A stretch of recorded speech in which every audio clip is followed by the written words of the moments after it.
Ce drapeau ne me représente pas et ne me représentera jamais. Ne me représentera jamais.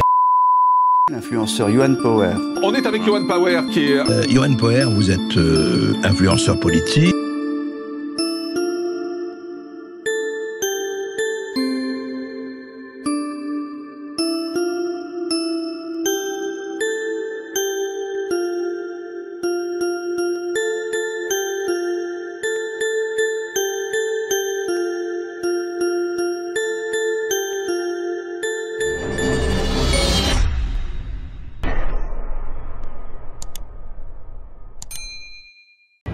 Comment ça va mes amours?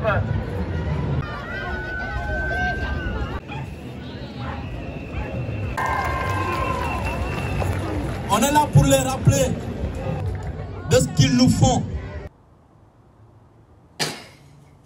Je vous jure, j'ai halluciné. Mais halluciné. Mais il fallait voir ma gueule sur place. Algérien.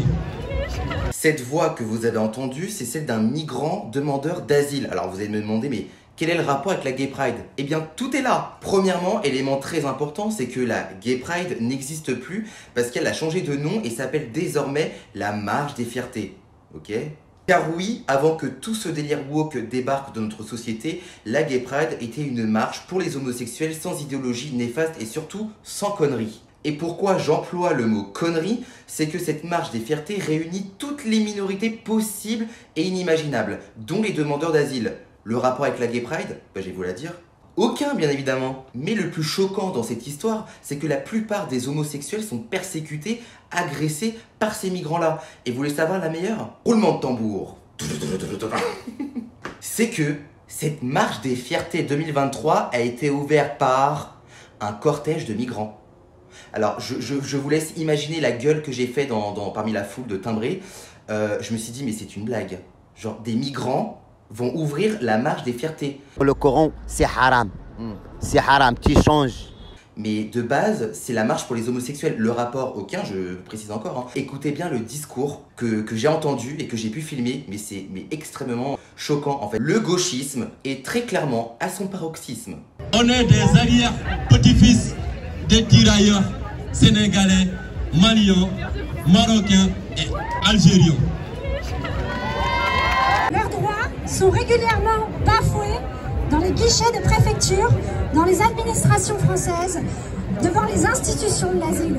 Aujourd'hui, le gouvernement prépare une loi Asile et Immigration qui va dégrader les droits des personnes étrangères. C'est une loi qui va s'en prendre à leur droit à se soigner gratuitement, à leur droit à demander un titre de séjour en France parce qu'ils ne peuvent pas être soignés dans leur pays d'origine. Et marchons pour défendre les droits des personnes étrangères.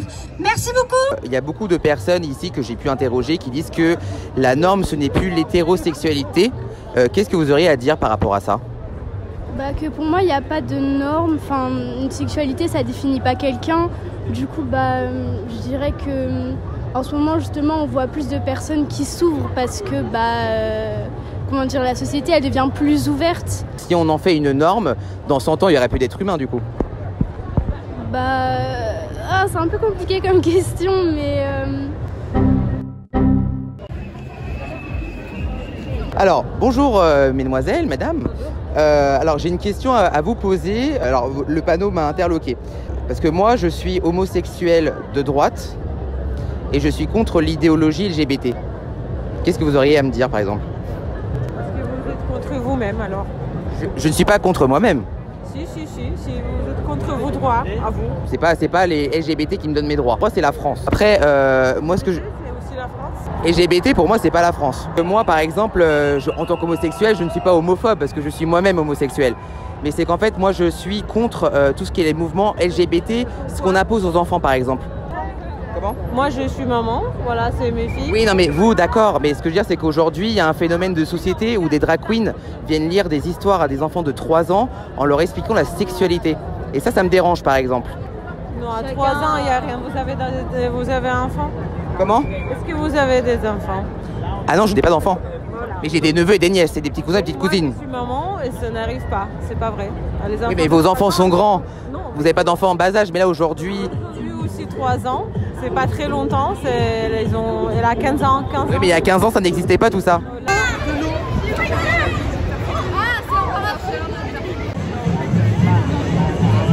quelqu'un se présente devant vous en tant qu'homosexuel de droite et qui est contre le wokisme et l'idéologie woke, qu'est-ce que vous lui diriez par exemple? J'ai pas compris tous les mots que vous avez dit. Ah, vous avez pas compris? Vous savez pas ce que c'est le wokisme du coup? Non, c'est quoi? Est-ce que par exemple vous, dans ce look-là, vous pourrez vous rendre dans des cités un peu chaudes comme le 93, tout ça, ou pas? Ce serait un peu compliqué. Après, ça dépend parce que j'essaye d'avoir des looks où je peux quand même passer un peu pour une meuf. Ou au pire, on se dit que je suis une meuf un peu bizarre ou un peu trop voyante. Et du coup, au pire, j'ai de la drague de rue, on va dire, ce qui m'est déjà arrivé d'ailleurs. Et des agressions ou des insultes, vous avez déjà subi Oui, mais dans un sens, je les calcule pas parce que j'ai tellement l'habitude que je vois pas ça comme quelque chose de spécifique. Et c'est des mecs de banlieue qui traînent en fait, qui n'ont rien à faire de leur journée concrètement, je pense, et qui sont juste là. Oui, des mecs de cité quoi.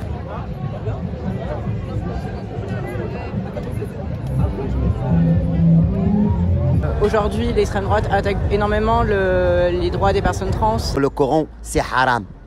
C'est haram, tu changes. Et aussi les shows de drag queen. Vous choque là comment je suis habillé? Non, c'est normal? Non, c'est pas normal. Et donc moi je suis un monsieur? Oui. Toi t'es quoi? Une fille. Pourquoi? Bah parce que... Vous me trouvez belle? Et que très souvent ça attaque en premier les personnes trans, mais ça va pas tarder à attaquer de nouveau les personnes homosexuelles. Enfin, c'est toute une lignée. Tout ça, homosexuel et tout, c'est haram. Moi je suis dans une chambre de bonne dans le 16e, et pour le coup dans le 16e je me sens pas non plus à l'aise d'être comme ça parce que l'électorat c'était en grande partie Zemmour. Et clairement, je me sens tout le temps en danger là-bas. Donc, pour moi, le plus gros danger, c'est aussi l'extrême droite.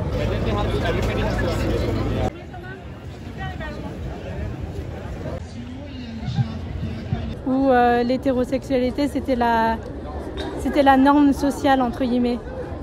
D'accord. Donc en gros, aujourd'hui, la norme, c'est aussi être homosexuel ou non-genré ou pansexuel ou gender fluid, par exemple. C'est ça, oui. Bon, je pense que là, il est temps de passer aux choses sérieuses.